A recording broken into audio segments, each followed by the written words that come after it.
Fanny, malheureusement, pas de changement de temps avant la fin de la semaine. La situation est pour le moment figée, ça circule très mal. On voit qu'il y a un petit peu de flux. Ce flux vient toujours de l'Est et est lui-même chargé en pollution, car cette pollution aussi est concentrée chez nos voisins européens. Là où le vent souffle un peu plus fort, c'est entre les deux massifs montagneux. Par effet Venturi, le vent s'accélère ici en Méditerranée. Ici se forment le Mistral et la Tramontane. Voilà pourquoi l'air est mieux brassé et voilà pourquoi ici, il n'y a pas de concentration de polluants atmosphériques. Justement, 90 km/h, c'est la vitesse en rafale de ce vent, donc ça souffle pas mal.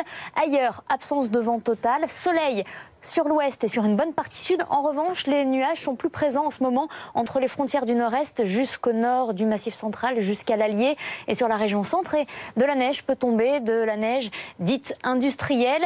Il y a ces particules en suspension, le gel se forme tout autour et en s'alourdissant, ces particules tombent sous forme de neige. On la croit pure et finalement blanche, mais il s'agit en réalité de pollution et cette neige peut se former car les températures sont cet après-midi encore proches de zéro, voire en dessous. Pas de dégel en Alsace avec moins 3 degrés, 2 seulement à Paris, 8 en se rapprochant de la Bretagne et 15 degrés pour la Méditerranée, à Nice et à Bonifacio.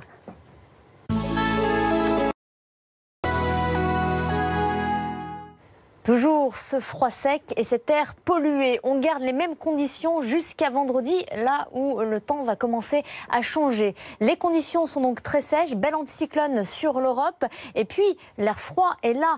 L'air est glacial et les polluants restent plaqués dans les basses couches de l'atmosphère. Un schéma pour comprendre, car il se peut qu'il y ait encore demain de la neige industrielle. La neige industrielle, eh bien, elle est générée par nos activités humaines diverses et variées.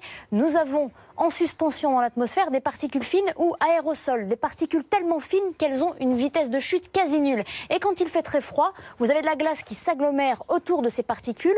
Les particules forment un noyau de condensation et comme elles deviennent très lourdes, c'est à ce moment-là qu'elles tombent. On a l'impression que c'est de la neige pure et blanche, mais non, il s'agit bien de pollution. Ça pourrait survenir encore pour la journée de demain avec des brouillards givrants largement répartis sur la France. Ce sera toujours très froid l'après-midi. On pourrait à nouveau avoir des brouillards givrants depuis la région lilloise jusqu'aux Charentes.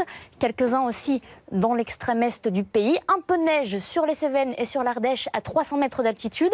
Neige aussi sur les Pyrénées-Orientales, 400 mètres d'altitude. Ailleurs, ce sera du soleil. Les températures glaciales au petit matin. Ce sera toujours très bas à Grenoble, moins 9 degrés, moins 1 à Paris. Au maximum, 6 degrés pour l'extrême sud-est. Et l'après-midi, parfois pas de dégel, notamment en Alsace où il fera toujours moins 1 degré.